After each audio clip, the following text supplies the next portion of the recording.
नमस्कार मित्रों, आज का विषय है पंचकोश यात्रा के संबंध में। क्या है पंचकोश? तो चलिए आरंभ करते हैं। आप सभी से निवेदन है कि वीडियो को आखिर तक देखते रहिए, क्योंकि विषय थोड़ा जटिल होने के कारण हो सकता है कुछ चीज समझ में ना आए। तो देखिए, पंचकोशों के बारे में जानने से पूर्व आपको पंचकोशों का परिचय होना चाहिए, जो कुछ इस प्रकार है। पहले है अन्नमय कोश, दूसरा है प्राणमय कोश, तीसरा है मनोमय कोश, चतुर्थ है विज्ञानमय कोश और अंतिम पांचवा है आनंदमय कोश। यह 5 कोश शरीर की 5 परतें हैं। पहले है अन्नमय कोश, जो कि हमारा भौतिक शरीर है, जो अन्न से निर्मित हुआ है और अंततः वह मिट्टी में मिल जाएगा, इसलिए इसे अन्नमय कोश कहते हैं, अर्थात भौतिक शरीर। दूसरा है प्राणमय कोश, जो प्राण अर्थात जो सांसें हम लेते हैं उसी से यह बना है।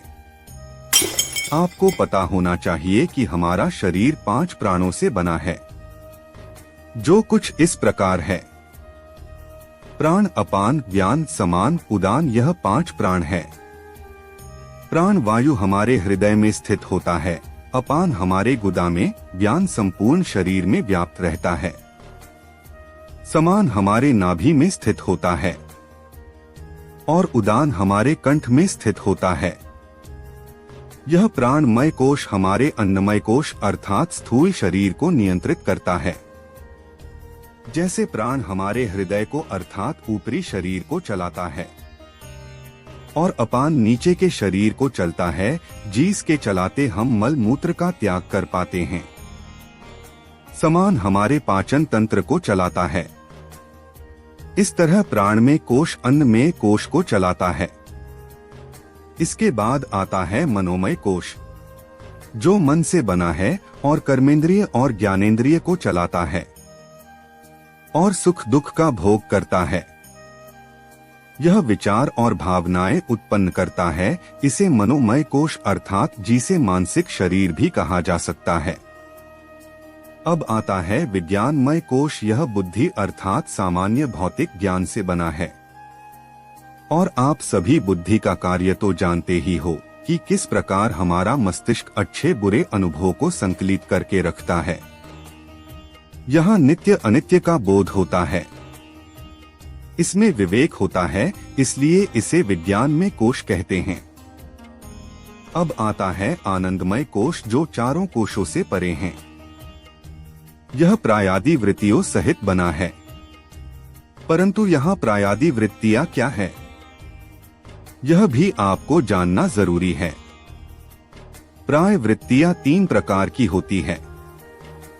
1 प्रिय, 2 मोद और 3 प्रमोद। यह 3 प्रकार की वृत्तियां होती है।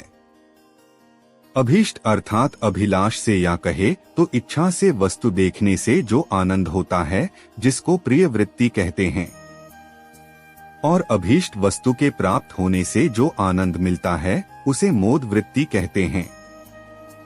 और आखिर में आता है प्रमोद, जो अभीष्ट वस्तु को भोगने से जो आनंद मिलता है उसे प्रमोद वृत्ति कहते हैं। इन्हीं तीनों वृत्तियों से आनंद में कोश बना है। और जब मनुष्य की मृत्यु होती है, तब जो स्थूल शरीर अर्थात अन्न में कोश है वह तो गिर जाता है, परंतु अन्य 4 कोश है वह सूक्ष्म शरीर का निर्माण करके नवीन शरीर धारण करता है। परंतु जब कोई साधक इन पंचकोशों को भेदन करता है, तब वह आत्मज्ञान को प्राप्त हो जाता है। देखिए, इसे विस्तार से समझो तो आत्मा जब किसी शरीर को प्राप्त होता है, तब वह शरीर जीवित होता है। जीवित इसलिए क्योंकि जब सूक्ष्म शरीर और आत्मा का मिलन एक स्थूल शरीर में हो जाता है, तब वह जीव भाव को प्राप्त होता है और स्वयं को ईश्वर से अलग समझने लगता है। तब वह जीव प्रकृति रूपी माया के जाल में फंस जाता है।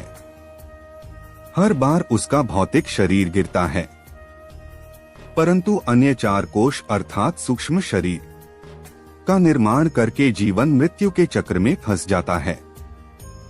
परंतु जब किसी सिद्ध पुरुष को आत्मज्ञान हो जाता है, तब वह अपने पंचकोशों को तोड़कर आत्मा रूपी ईश्वर में विलीन हो जाता है। जैसे कोई मिट्टी का घड़ा जिसके भीतर भी आकाश विद्यमान है और बाहर भी, पर जब वह घड़ा टूटता है तब आकाश तत्व में ही विलीन हो जाता है। तो यह था आज का वीडियो। जय महाकाल सभी को।